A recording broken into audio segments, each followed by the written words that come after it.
Hi అండి, నమస్తే. Welcome back to tasty spoon. పిల్లల కోసం ఈవినింగ్ టైంలో ఏదైనా వేడివేడిగా స్నాక్స్ చేయాలనుకుంటే ఒక్కసారి ఈ రెసిపీని తప్పకుండా ట్రై చేయండి. పైన క్రిస్పీగా, లోపల సాఫ్ట్గా చాలా బాగుంటాయి. ఇన్స్టెంట్గా ఎప్పుడు కావాలంటే అప్పుడు చేసుకోవచ్చు. అలాగే వీటిని 1 or 2 days వరకు స్టోర్ చేసుకోవచ్చు కూడా. లేట్ చేయకుండా ఈ రెసిపీని ఎలా చేయాలో వీడియోలో చూద్దాం. దీనికోసం ముందుగా ఒక బంగాళదుంపని మధ్యలోకి కట్ చేసుకోవాలి. నేను పెద్ద సైజు బంగాళదుంపని తీసుకుంటున్నాను కాబట్టి ఒక్కటే తీసుకున్నాను. చిన్నవైతే కనుక 2 తీసుకొని కట్ చేసి కుక్కర్లోకి వేసి తగినన్ని నీళ్లు పోసి 1/2 స్పూన్ ఉప్పు వేసుకొని 5-6 విజిల్స్ వచ్చే వరకు ఉడికించుకోవాలి. బంగాళదుంపలు ఉడికించుకునేలోగా మరొక స్టవ్ మీద ప్యాన్ పెట్టుకొని ఏదైనా కప్పుతో కానీ గ్లాస్తో కానీ 2.5 గ్లాసుల నీళ్లు పోసుకోవాలి. ఇందులోకి 1 టేబుల్ స్పూన్ ఆయిల్ వేసుకొని ఈ వాటర్కి తగ్గట్టుగా ఉప్పు వేసుకోవాలి.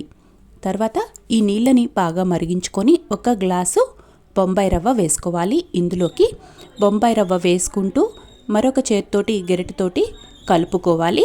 ఉండలు లేకుండా కలుపుకోండి, నిదానంగా పోసుకుంటూ. అలాగే రవ్వ ఏమీ వేయించాల్సిన అవసరం లేదు, ఉండలు లేకుండా కలుపుకుంటూ పోసుకుంటే సరిపోతుంది. మీడియం ఫ్లేమ్ మీద పెట్టుకొని ఈ రవ్వ అంతా బాగా దగ్గరగా అయ్యేంత వరకు ఉడికించుకోవాలి. తక్కువ టైంలోనే ఉడికిపోతుంది, ఎక్కువ టైం పట్టదు. ఇలా బాగా మధ్య మధ్యలో అడుగంటకుండా కలుపుకుంటూ ఉడికించుకోవాలి. ఇలా దగ్గరగా అంతవరకు ఉడికించుకున్న తర్వాత స్టవ్ ఆపేసి పక్కన పెట్టుకోవాలి. ఒక 10 నిమిషాల సేపు వదిలేసామంటే కనుక ఈ రవ్వ మిశ్రమం అంతా గట్టి పడుతుంది. ఇలా ఒక 10 నిమిషాల తర్వాత గట్టిగా అవుతుంది. పిండి గోరువెచ్చగా ఉన్నప్పుడు మనం చేత్తో తాకగలిగినంత వేడి ఉంటే సరిపోతుంది. ఇందులోకి ఉడికించుకున్న బంగాళదుంపని పైన తొక్కు తీసేసి ఈ రవ్వ మిశ్రమంలో వేసి కలుపుకోవాలి. కొద్దిగా గట్టిగా ప్రెస్ చేస్తూ కలుపుకోండి. అప్పుడు బంగాళదుంప అంతా ఈ రవ్వలోకి బాగా కలుస్తుంది. ఈ మిశ్రమంలోకి ఇంకా సాల్ట్ ఏమీ యాడ్ చేయాల్సిన అవసరం లేదు. ఇందులోకి 1 స్పూన్ జీలకర్ర, సన్నగా కట్ చేసుకున్న కొత్తిమీర తరుగు, 1 స్పూన్ రెడ్ చిల్లీ ఫ్లేక్స్ వేసుకోవాలి. మీరు కావాలంటే బాగా సన్నగా తరిగిన పచ్చిమిర్చి అయినా సరే యాడ్ చేసుకొని ఈ మిశ్రమాన్నంతటిని బాగా కలిసేలాగా కలుపుకోవాలి. అలాగే 1 టేబుల్ స్పూన్ నెయ్యి వేసుకొని మరొక్కసారి ఈ పిండినంతటిని సాఫ్ట్గా కలుపుకోవాలి. ఇలా కలుపుకున్న పిండిని నానబెట్టాల్సిన అవసరం లేదు.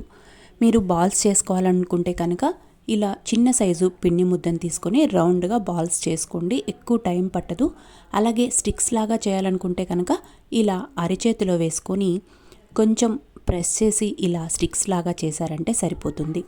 నేను ఈ పిండితోటి సగం స్టిక్స్ లాగా చేసుకున్నాను. అలాగే మరికొంత పిండిని చిన్న సైజు బాల్స్ లాగా చేసుకున్నాను. మీకు ఎలా కావాలంటే అలా చేసుకోండి. స్టిక్స్ చేసుకున్నారంటే లోపల వరకు కూడా బాగా క్రంచీగా కుక్ అవుతుంది. బాల్స్ అయితే కనుక పైన క్రిస్పీగా, లోపల సాఫ్ట్గా ఉంటుంది. బాగా వేడిగా ఉన్న ఆయిల్లోకి ఈ స్టిక్స్ని ఒక్కొక్కటిగా వేసుకోవాలి. అలాగే ప్రతి స్టిక్ వేసేటప్పుడు 1 or 2 seconds గ్యాప్ ఇవ్వండి, లేదంటే అంటుకుంటాయి. ఆయిల్లో వేసిన తర్వాత వెంటనే గరిటె పెట్టి కదిలించొద్దు.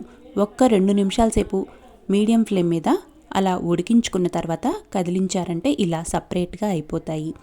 వీటిని మీడియం ఫ్లేమ్ మీద మంచి బంగారు రంగు వచ్చే వరకు ఫ్రై చేసుకోవాలి. ఆయిల్లో వేసేటప్పుడే కొంచెం జాగ్రత్తగా వేసుకోండి, లేదంటే ఒకదానికొకటి అంటుకునే ఛాన్స్ ఉంది. కానీ బాల్స్ అయితే అలా ఒకదానికొకటి అంటుకోవు.